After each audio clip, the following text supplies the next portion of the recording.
आप सभी का स्वागत है संस्कार विधि स्वाध्याय की इस कक्षा में। परमपिता परमात्मा का धन्यवाद, उनके प्रति आभार, मनुष्य देह, बुद्धि, समस्त अनुकूलताएं निरंतर हमें प्रदान कर रहे परम प्रभु के लिए भावना।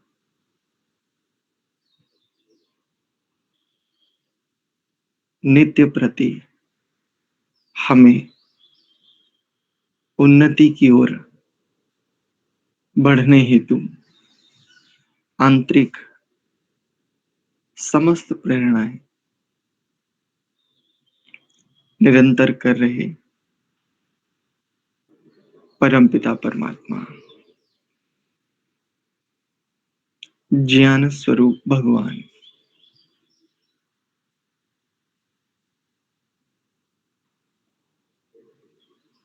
मंत्र पाठ।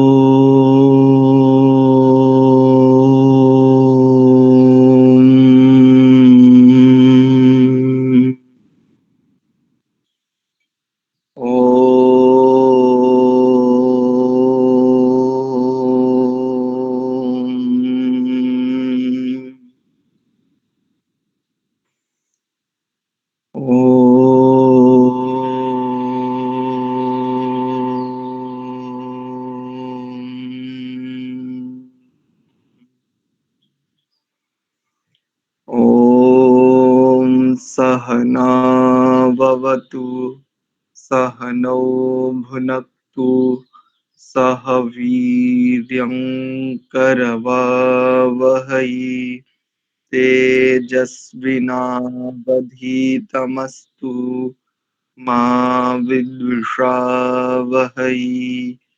ॐ शान्ति शान्ति शान्तिः। ओम आप सभी का पुनश्च हार्दिक स्वागत। मनुष्य जीवन को देखें तो मनुष्य जीवन के दो पक्ष हैं मुख्यतः, एक सैद्धांतिक और दूसरा व्यावहारिक। प्रत्येक मनुष्य का जीवन, चाहे वो कहीं भी रहता हो, उसके जीवन में कोई ना कोई सिद्धांत, कोई ना कोई विचार होगा ही। बिना सिद्धांत के, बिना विचार के मनुष्य का जीवन कदापि चल ही नहीं सकता। उसको गति करने के लिए कुछ ना कुछ सिद्धांत चाहिए। सिद्धांत के रूप में चाहे वो असिद्धांत भी क्यों ना स्वीकार कर ले, किंतु ये अकाट्य सत्य है कि मनुष्य को जीवन जीने के लिए सिद्धांत तो चाहिए, कोई विचारधारा तो चाहिए, कुछ आइडियोलॉजी तो चाहिए, जिसके आधार पर वो अपने जीवन को आगे लेकर चल सके। दूसरा है व्यवहारिक। निश्चित रूप से जिन सिद्धांतों के प्रति वो नतमस्तक है, श्रद्धा रखता है, जिन भी असिद्धांतों के प्रति भी उसका झुकाव है, उन्हीं सिद्धांतों के अनुसार उसका व्यवहार होगा।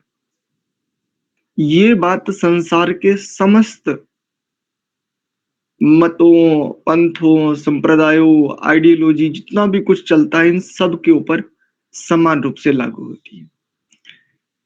जिसके सिद्धांत सिद्धांत होंगे, उसका व्यवहार सैद्धांतिक। जिसके सिद्धांत असिद्धांत होंगे, उसका व्यवहार असैद्धांतिक। चहुर यही तो दिखता है। बस मानव से जो मूल में भूल होती है, यही होती है। सैद्धांतिक जीवन को चुनना, जीवन के प्रथम पक्ष को चुनना प्रत्येक व्यक्ति का मौलिक अधिकार है। लेकिन अधिकारों की प्राप्ति के लिए उससे पूर्व कुछ कर्तव्य कर्म करने होते हैं। सैद्धांतिक पक्ष को चुनने से पहले उसे कुछ जानना समझना पड़ता है, अर्जित करना पड़ता है, तब चुना जाता है। यही मानव मार खाता है कि बिना जाने, बिना सोचे समझे चुन लेता है और फिर पूरा जीवन उसी के पीछे अपना लगा देता है, चाहे उससे कितनी ही बड़ी हानि क्यों ना होती हो। यद्यपि होना ये चाहिए कि किसी भी सिद्धांत को, किसी भी विचारधारा को चुनने से पहले सीखे, जाने, समझे गुण और दोष। इन गुण और दोषों को जानने की जो प्रक्रिया है, उसी को संस्कार कहते हैं।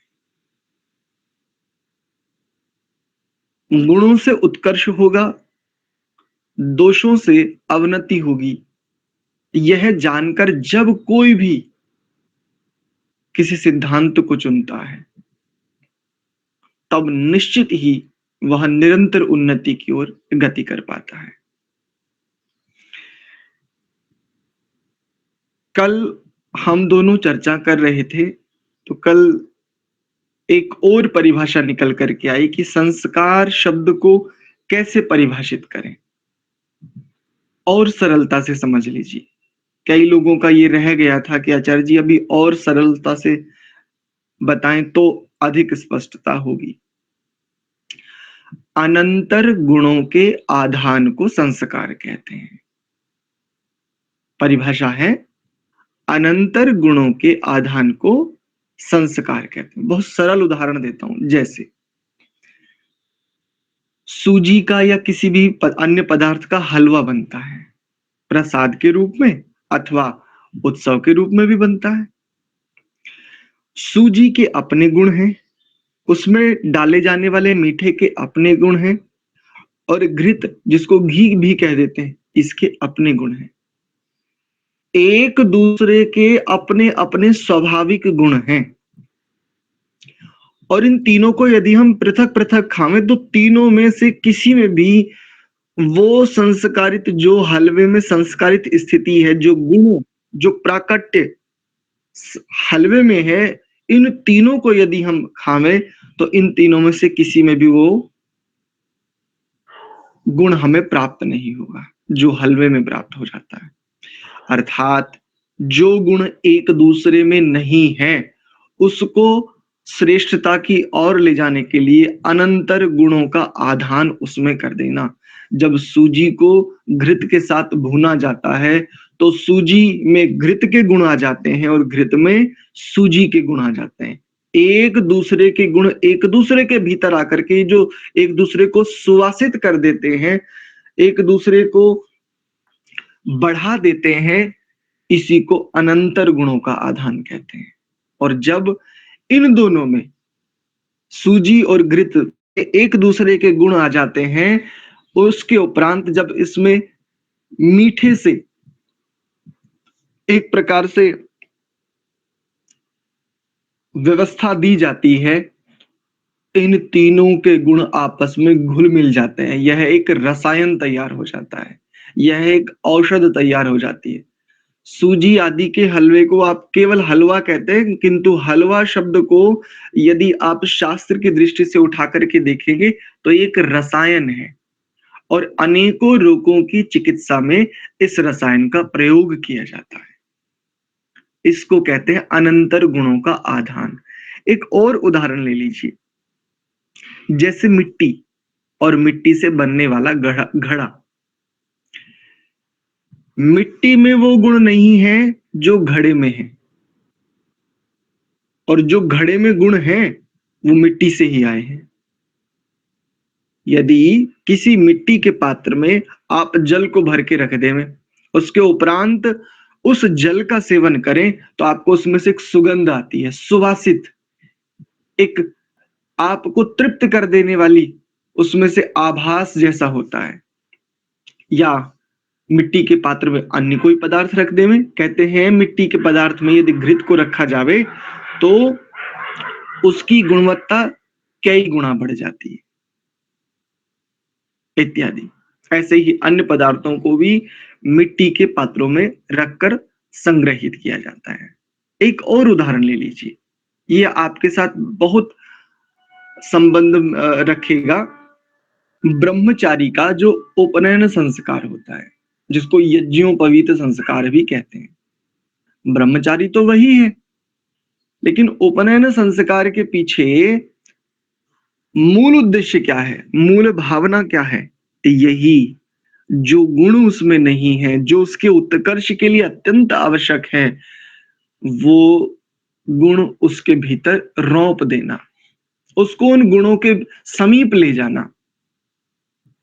उप मतलब समीप ले जाने की प्रक्रिया, उपनयन। तो ये अनंतर गुणों के आधान की जो प्रक्रिया है, इसको संस्कार कहते हैं। आइए अब हम अपने प्राकथन को देख लेते हैं। तो ये कुछ बातें थी जो आ, और अधिक स्पष्टता के लिए आपके साथ साझा की गई।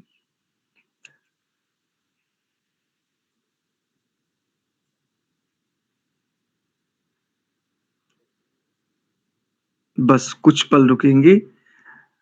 आशा करता हूं सभी के पास पुस्तक होगी ही। जिनके पास पुस्तक नहीं है, वो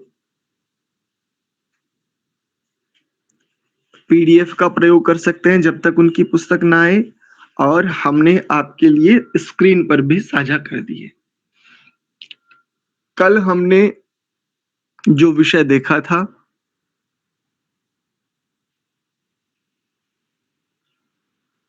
हम्म, हम अभी प्राकथन को देख रहे हैं। कल का विषय था हमारा गर्भ संबंधी हवन। देखिए, गर्भ संबंधी 3 हवन की बात ये कर रहे हैं: गर्भाधान, पुंसवन और सीमंतोनयन। इन तीनों को ये गर्भ संबंधी हवन कह रहे हैं, यानी यज्ञ कह रहे हैं। जो गर्भ और वीर्य संबंधी दोषों के निराकरण की बात थी, ये ये निराकरण जो है, ये इन 3 संस्कारों से होता है। केवल गर्भाधान से इनका निराकरण नहीं होता, ध्यान रखिए। इन 3 संस्कारों के आधार पर ये वीर्य और गर्भाशय के दोषों का निराकरण मानते हैं। आगे हम देखते हैं। इस प्रकार मनु जी ने संस्कारों के विषय में स्पष्ट निर्देश किया है कि माता पिता के वीर्य एवं गर्भाशय के दोषों को गर्भाधान आदि संस्कारों से दूर किया जाता है। अतः संस्कार शरीर आदि की शुद्धि करते हैं। इसके आगे के भाग को हम देखेंगे, यहां पर थोड़ा सा विचार कर लेते हैं। देखिए, अपने सबसे पहले सीधी बात कहता हूं, अपने बालकों की, अपनी बालिकाओं की रक्षा कीजिए। वर्तमान में माता पिता के मस्तिष्क में ना जाने कौन सा विचार है, वो अपने बच्चों के ऊपर बिल्कुल ध्यान नहीं दे रहे हैं। जब आपका बालक, आपकी बालिका युवक और युवती हो गए हैं, उनको क्यों, उनके पाणी ग्रहण आदि के विषय में आप क्यों विचार नहीं करते हैं? जो समय जिसके लिए सर्वाधिक अनुकूल है, उपयुक्त है, उसी समय में उस कर्म का किया जाना अत्यंत आवश्यक होता है। उससे पूर्व करेंगे तो भी हानि होगी, और उसके उपरांत हो रहे हैं तो देखिए कितनी हानियां वर्तमान में हो रही हैं। चाहे युवकों को देखो, चाहे युवतियों को देखो, कितनी सारी समस्याओं से जूझ रहे हैं। सब कुछ इन्हें करना है, लेकिन वो इन्हें नहीं करना जिससे जीवन सरस रहे, जिससे जीवन सरल रहे। और ये बेचारे क्या स्वयं कर लेवे? बड़े लोगों का ये कर्तव्य बनता है, जो अग्रज है उनका कर्तव्य बनता है। यदि उनको कुछ अस्पष्टता है तो उनकी उस अस्पष्टता का निराकरण करें। किंतु जो काम समय से हो जाने चाहिए, उनको समय से ही करना अत्यंत उचित है, माता पिता के लिए भी और संतानों के लिए भी। ये क्योंकि यहाँ पर जो ये बात कही जा रही है, वीर्य और गर्भाशय के दोषों का निराकरण आरंभ गर्भाधान से कह रहे हैं और पुंसवन और सीमंतोनयन तक इसका निराकरण मान रहे हैं, दोनों के लिए कह रहे हैं। इसलिए अनेकों सारे रोगों, अनेकों सारी स्थितियों से बच करके अपने संतानों की रक्षा कीजिए। यहां से आंखें बंद मत कीजिए। आपका बच्चा आपसे आकर के कभी नहीं कहेगा कि मेरा विवाह कर दीजिए। आपकी पुत्री आपसे आकर कभी नहीं बताएगी कि मुझे विवाह करना है। इसलिए स्वयं ध्यान दीजिए। आगे देखिए, इससे अगले श्लोक में तो लिखा है कि यज्ञ, व्रत आदि, व्रत अर्थात संकल्प, गुणों को प्राप्त करने के लिए जो संकल्प किए जाते हैं, जैसे मैं प्रतिदिन नियमित सत्य शास्त्रों का स्वाध्याय करूंगा अथवा करूंगी, ये जो संकल्प है, और इस संकल्प के प्रति जो दृढ़ता का भाव भीतर में लिया जाता है कि प्रतिदिन करूंगी या करूंगा और कभी नहीं छोड़ूंगी या छोड़ूंगा, इसको कहते हैं व्रत। आदि शब्द से अन्य भी है, ठीक है। उसमें व्रत के संदर्भ में उपवास को भी लिया जा सकता है, ले लेना चाहिए। ऐसे सीधे सीधे आप उसको खंडित मत कीजिए। उपवास भी व्रत ही है, ध्यान रखिए। उपवास संकल्प ही तो है। किसके लिए? शरीर की शुद्धि के लिए, वात पित्त और कफ आदि दोषों के शमन के लिए, इन दोनों की समता के लिए। तो व्रत, उपवास को भी आप व्रत कह सकते हैं, कोई भेद नहीं है। हाँ, व्रत का शब्द को व्रतु वर्तन धातु है, तो मुख्य अर्थ में देखें तो संकल्प, व्रत अर्थात संकल्प। तो केवल एक एक पक्ष से व्याख्या ना करें, ये ध्यान रखिए। समग्रता से, व्यापकता से शब्दों की व्याख्या समाज में प्रेषित कीजिए। तो व्रत, उपवास, उपवास को भी कह सकते हैं व्रत। शुभ गुणों के धारण करने हेतु जो प्रयास किया जाता है, दृढ़ता भीतर में धारण की जाती है, उसको भी व्रत कहते हैं, कह सकते हैं। से मानव शरीर व आत्मा को ब्रह्म प्राप्ति के योग्य बनाया जाता है। आप कह सकते थे अभी कि व्रत से हम उपवास क्यों लें, तो देखो, शुभ संकल्पों से मानव शरीर को ब्रह्म प्राप्ति के योग्य बनाया जाता है, आत्मा को ब्रह्म प्राप्ति के योग्य बनाया जाता है। दोनों को अलग अलग पढ़ेंगे तो बात स्पष्ट हो पाएगी। क्योंकि मानव शरीर को, यदि व्रत शब्द का अर्थ केवल संकल्प, और संकल्प में भी वो ये जो व्याख्याएं की जा रही हैं वर्तमान में, केवल मात्र गुणों की प्राप्ति के लिए जो प्रयास है, स्वाध्याय, यज्ञ, यम नियम का पालन इत्यादि, यदि केवल ये लेंगे तो मुख्य अर्थ में ये नहीं घटेगा, लक्षणार्थ में वो मानव शरीर को भी घट जाएगा। तो सीधे सीधे जो स्पष्टता से व्याख्या अर्थ प्राप्त है, उसको सीधा स्वीकार करना चाहिए। सबसे बड़ी भूल ये रहती है कि हम जो जितना लिखा बस उसी को पढ़कर उसी को अंतिम मानना चाहते हैं। ये ठीक नहीं है। ऋषि ने स्पष्ट उद्घोष दिया है, उपस्थितम परित्यज्यानुपस्थितम याचत इति बाधित न्यायः। वो कहते हैं, उपस्थित अर्थों का परित्याग करके अनुपस्थित अर्थों के लिए श्रम, ये बुद्धिमत्ता नहीं है, ये न्याय का उल्लंघन है। तो जो हमारे समक्ष अर्थ उपस्थित हो रहा है, उसका त्याग कदापि अनुकूल नहीं है, किसी भी बुद्धिमान के लिए लाभकारी नहीं है। आगे देखिए, महर्षि दयानंद ने संस्कारों को परम उपयोगी समझकर ही प्राचीन ऋषि मुनियों की पद्धति का अनुसरण करके संस्कार विधि की रचना की है। उसमें महर्षि ने संस्कारों का महत्व इस प्रकार बताया है क, ये केवल एक संदर्भ को उठा रहे हैं, जिन करके ऋषि की भाषा थोड़ी सी भिन्न मिलती है, उसको समझ लीजिए। एक तो जन्म से गुजराती थे, दूसरा जीवन भर संस्कृत में ही पठन पाठन और बोलने का इनका अभ्यास था। तो इनकी भाषा दो भाषाओं से युक्त मिलती है, एक क्योंकि बचपन से गुजराती भाषा को यानी इनकी मातृभाषा गुजराती रही और दूसरी संस्कृत। तो इनकी जो भाषा है उस भाषा में संस्कृत निष्ठ व्यवहार मिलेगा। जैसी वर्तमान में आर्य भाषा मिलती है वैसी आपको नहीं मिलेगी। ऐसा तो जिन करके अर्थात जिनके करने से, जिन कर्मों के, जिन कार्यों के, जिन कर्तव्यों के करने से शरीर और आत्मा, देखो सबसे पहले किसके लिए कह रहे हैं? शरीर के लिए। शरीर जड़ है, शरीर जड़ है ऐसा कह करके बिल्कुल नकार दिया जाता है। आत्मा बिना जड़ वस्तुओं के एक संकल्पना नहीं कर सकता, एक संकल्प तक नहीं कर सकता। यदि सूक्ष्म शरीर और स्थूल शरीर दोनों आत्मा से ले लिए जाएं, एक संकल्प तक नहीं कर सकता, स्वयं के होने का बोध भी नहीं हो सकता इसको। लेकिन शरीर तो जड़ है, शरीर तो जड़ है कह कह करके बिल्कुल एक इतनी बड़ी संभावना को, इतने बड़े विज्ञान को सर्वथा नकार दिया जाता है। बिल्कुल नहीं नकारना चाहिए।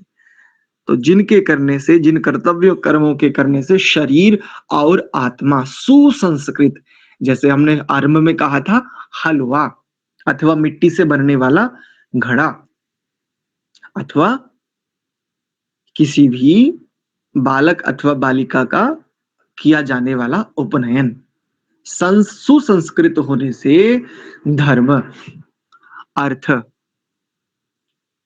काम और मोक्ष को प्राप्त हो सकते हैं। सबसे प्रथम संस्कारों के, संस्कार रूपी कर्तव्यों के करने से शरीर और आत्मा सुसंस्कृत होते हैं और उनसे क्या होता है? सबसे पहले धर्म। धार्मिक होने के लिए संस्कारों का करना अत्यंत आवश्यक है। जीवन में, जैसा मैंने आरंभ में एक बात कही थी, जीवन में सैद्धांतिक सिद्धांत होते हैं, दो पक्ष होते हैं ना सैद्धांतिक। तो प्रत्येक मनुष्य सैद्धांतिक होना चाहता है, या इसको दूसरे शब्दों में यूं कहें, आत्मा स्वभाव से धार्मिक स्वभाव वाला ही है। जो चेतना है इसका मूल स्वभाव धार्मिक ही है, ये अधार्मिक नहीं है।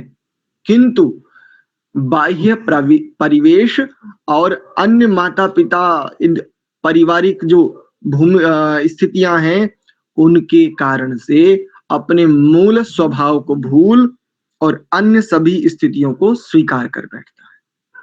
इसलिए तो मूलतः आत्मा जो है वो धार्मिक ही है। तो सबसे पहले क्या लाभ होता है? धर्म, अर्थ, काम और मोक्ष को प्राप्त हो सकते हैं और संतान अत्यंत योग्य होते हैं। इसलिए संस्कारों का करना सब मनुष्यों को अति उचित है। अति उचित अर्थात अत्यंत आवश्यक है, ये ऐसा कहना चाह रहे हैं। संतानों को हम अत्यंत योग्य सुसंतान बनाना चाहते हैं, सरल भाषा में कहूं तो। और सुसंतान बनाने के लिए संसार में कोई भी मशीन ऐसी नहीं है कि जिस मशीन में बच्चों को डालें और सुसंस्कारित हो जावे, सुसंतान बन जावे। कोई भी संसार में पदार्थ ऐसा नहीं है कि उनको खिला देवे और वो सुसंतान बन जावे। संसार में कोई भी व्यवस्था, कोई भी स्थिति ऐसी नहीं है कि जिसके आधार पर वो सुसंतान बन जावे। जैसे जैसे वस्त्र मैला हुआ तो सर्फ अथवा साबुन आदि से उसको पुनः शोधित कर लिया जाता है और पश्चात प्रेस आदि से उसको संस्कारित भी कर लिया जाता है।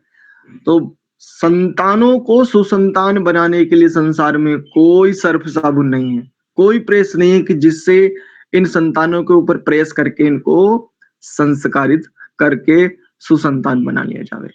केवल मात्र संस्कार रूपी व्यवहार ही ऐसा है जो संतानों को सुसंतान बना सकता है। इसके अतिरिक्त दूसरा कोई उपाय नहीं है संसार में। आज जो ये चहुं और भीषण त्राही त्राही मची है ना, इसके पीछे का मूल कारण यही है कि संस्कार रूपी जो कर्तव्य हैं इसका लाभ, इसका महत्व लोगों को पता ही नहीं। और जिनको पता है वो देखो इनसे कितने लाभान्वित होते हैं। निश्चित रूप से प्रातः काल में अन्य बहुत से कार्य होते हैं आप लोगों के प्रत्येक के जीवन में, लेकिन समय निकालकर ऐसे शास्त्र के प्रति श्रद्धा रखते हुए जानना, समझना, सीखना, ये देखो तो यदि आपको संस्कारों का महत्व, इनका लाभ न पता होता तो आप क्यों उपस्थित होते। इसी को ख खंड दे रहे हैं, जो अभी इन्होंने कहा कि महर्षि दयानंद जी संस्कार के विषय में क्या लिखते हैं। देखिए यहाँ पर 2 श्लोक दे रहे हैं। संस्कारई संस्कृतम यद यन्मेध्यमत्र तदुच्यते असंस्कृतं तु यल्लोके तदमेध्यम प्रकीर्त्यते। अतः संस्कारकरणे क्रियतामुद्यमो बुधैः शिक्षयोषधिभिर्नित्यं सर्वथा सुखवर्धनः। कह रहे हैं संस्कार ही संस्कृतम, संस्कारों से संस्कृत को पवित्र। देखो कितनी सुंदर परिभाषा है। अर्थात हम कहते हैं ना, हम पवित्र हो जाएं, अरे अपवित्रता का नाश हो।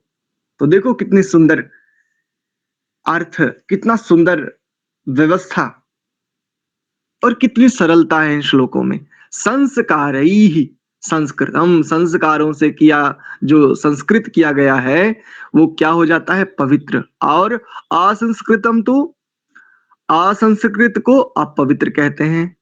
इसलिए क्या करना चाहिए, अतः शिक्षा तथा औषधियों से, शिक्षा तथा औषधियों से सुखवर्धक संस्कारों के करने में बुद्धिमानों को सदा उद्यम अर्थात परिश्रम करना चाहिए। इस एक पंक्ति में बहुत सारी बातों का निराकरण भी है। देखिए जैसे शिक्षा, शिक्षा कहते हैं सीख को। सीख 2 प्रकार की होती है, अच्छी सीख और बुरी सीख। अच्छी सीख का परिणाम सुख के रूप में, शांति के रूप में होता है, उत्कर्ष के रूप में होता है। और बुरी सीख का परिणाम अशांति के रूप में, दुख के रूप में। तो शिक्षा शब्द सीख अर्थ में बहुत सरलता से, सीख जीवन में दोनों होती है, आप सब देख सकते हैं। अच्छी सीख भी हमारे पास और बुरी सीख भी हमारे पास कुछ ना कुछ अवश्य ही है। और क्या है, औषधियों से सुखवर्धक संस्कारों के। इसका तात्पर्य है दुखवर्धक संस्कार भी होते हैं। जैसे वही गन्ना है, उस गन्ने से गुड़, शक्कर, खांड, मिश्री आदि का निर्माण होता है। उसी से अन्य सारी वस्तुएं बनती हैं, सिरका, राब, अन्य बहुत प्रकार की औषधियां कह सकते हैं उनको। और इसी से बहुत प्रकार के मद्य भी बनाए जाते हैं। तो देखो संस्कारित ही किया जा रहा है ना, यहां पर भी तो संस्कार ही किया जा रहा है। लेकिन कैसा है ये, सुखवर्धक है कि दुखवर्धक है? उत्तर दो कोई, एक बार अनम्यूट करके अपने आप को। गन्ने के रस को जो संस्कारित करके मद्य के रूप में परिवर्तित किया जा रहा है, ये सुखवर्धक है कि दुखवर्धक है? सुखवर्धक है जी। ठीक है, म्यूट कर लीजिए। निश्चित रूप से। तो यदि भीतर में किसी के ये हो कि संस्कार का तात्पर्य केवल सुख बढ़ाने अर्थ में होता है, तो नहीं, संस्कार का तात्पर्य दुख बढ़ाने में भी होता है। देखो जो इस्लाम मत है, ये भी तो जो पशुओं की हत्या कर बलि देते हैं और अपने पैगंबर और अल्लाह को खुश करना चाहते हैं, शब्द भले ही भिन्न हो लेकिन कहीं ना कहीं मूल अवधारणा इनकी भी संस्कार की ही है। देखो कितना दुख उत्पन्न कर रहे हैं उन जीवों की, जिन जीवों की हत्या की जा रही है, उनकी उस हत्या के समय वहां से निकलने वाली चीत्कार, वहां से निकलने वाली कराहें ब्रह्मांड में चहुं ओर फैल रही हैं। और चहुं ओर इतने प्रकार के रोग हो रहे हैं कि आज पूरा चिकित्सा विभाग, पूरा का पूरा मेडिकल साइंस रोगों का मूल ही नहीं खोज पा रहा है। ये दुखवर्धक संस्कारों का परिणाम ही तो है। ऐसे ही बहुत सारे एलोपैथ में ऐसे सॉल्ट हैं, जिन सॉल्ट का प्रयोग दुख बढ़ाने के लिए किया जाता है। वो अन्य अन्य संदर्भों में आप स्वयं घटा करके देख सकते हैं। मेरा कहने का अभिप्राय यह था कि संस्कार का तात्पर्य केवल सुखवर्धक, सुख बढ़ाने के लिए नहीं है। संस्कार दुख बढ़ाने के लिए भी किया जाता है, किया जा रहा है वर्तमान में भी बहुत प्रकार से। तो यहाँ पर देख लेते हैं इसको। ये इनका जो सीधा सीधा स्पष्ट निर्देश है, ये क्या कह रहे हैं कि शिक्षा जो सीख है, अच्छी सीख होनी चाहिए, और औषधियां, जो भी औषधियां, उनसे सुखवर्धक संस्कार, यानी विशेष रूप से कह दिया कि बुरी सीख और औषधियों से दुखवर्धक संस्कार करेंगे तो क्या होगा? सर्वत्र हानि होगी। इसलिए क्या कह रहे हैं? क्योंकि ये जो संस्कार रूपी विधान है, ये कौन करते हैं? बुद्धिमान। भाई गन्ने के रस से अन्य जो पदार्थ बनाते हैं, ये मूर्ख नहीं बना सकते। इसको भी बनाने में बुद्धि चाहिए, और उत्तम बुद्धि चाहिए। हम तुम नहीं बना सकते, हमें नहीं पता कैसे कैसे क्या व्यवस्था है इत्यादि। तो यहाँ पर बुद्धिमानों के लिए विशेष, क्योंकि बुद्धिमानों के बल से ही ये सारा संसार चलता है। तो शिक्षा अर्थात अच्छी सीख तथा औषधियों से सुखवर्धक संस्कारों के करने में बुद्धिमानों को सदा उद्यम अर्थात तत्पर रहना चाहिए, कटिबद्ध रहना चाहिए। इससे संसार में सर्वत्र सुख बढ़ेगा। सर्वथा सुखवर्धन शिक्षयोषधिभिर नित्यम। तो आज का विषय हम इतना ही रखते हैं। चलिए बाकी के विषय को हम कल देखेंगे। ओम शांति शांति शांति। आप सभी का बहुत बहुत धन्यवाद, सादर प्रणाम। आज हमने आपकी किसी भी शंका को नहीं लिया। आप अपनी शंका अथवा प्रश्न को नोट कर लीजिए, हम कल की कक्षा में ले लेंगे। ठीक है? सर्वेभ्यो नमः।